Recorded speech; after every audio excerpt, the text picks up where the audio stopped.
School bus miss అయిందన్న బాధతో తన దగ్గరికి వచ్చి, అన్న మా స్కూల్ బస్ మిస్ అయింది, ప్లీజ్ నన్ను కాస్త మా స్కూల్ దగ్గరే డ్రాప్ చేస్తానని అడిగితే, దూరంలో నుంచి వీళ్ళిద్దరు మాట్లాడుకోవడం చూసిన ఇతను వీళ్ళిద్దరూ కలిసి నన్ను కిడ్నాప్ చేద్దాం అనుకుంటున్నారేమో అని, నాకు పనుంది అని భయంతో అతను అక్కడి నుంచి స్కూటీ వేసుకుని వెళ్ళిపోతాడు, ఆ అబ్బాయిని పట్టించుకోకుండా.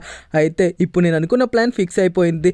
ఇప్పుడు నేను అనుకున్న ప్లాన్ని అమలు చేయాలని. ఏమైంది బేటా అంటే, అన్న మా స్కూల్ బస్ మిస్ అయింది అంటే, అయితే ఇలా అయితే నేను అటుగానే వెళ్తున్నాను, కావాలంటే నేను మీ స్కూల్ దగ్గర డ్రాప్ చేస్తాను అంటే, సరే అన్న అని చెప్పి ఆ అబ్బాయిని తీసుకొని వెళ్ళిపోతూ ఉంటాడు.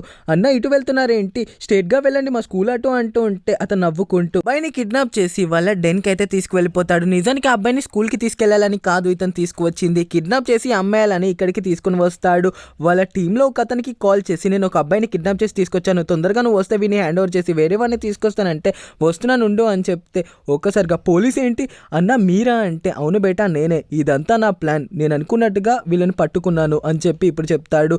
నిజానికి మనం మాట్లాడుకునేటప్పుడు దూరంలో నుంచి నేను కిడ్నాపర్ని పట్టుకుందామని అనుకున్నాను, కానీ నిన్ను ఎక్కించుకుంటే వాడు దొరకడు అని నిన్ను ఫాలో చేసుకుంటూ ఇక్కడికి వచ్చాను, ఎక్కడికి రా పారిపోయేదాన్ని, సార్ నేను మిమ్మల్ని వేడుకుంటాను ఈసారికి వదిలేయండి, ఇంకోసారి చేయను అంటే, వదిలేస్తా, ఇక్కడే కాదు సెంట్రల్ జైల్లో మీ ఇద్దరిని పర్మనెంట్ గా అక్కడే వదిలేస్తా పదండి అని తీసుకువెళ్తాడు. ఈ పోలీస్ అతని గురించి మీరేమనుకున్నారో కామెంట్ చేయండి. For more videos subscribe.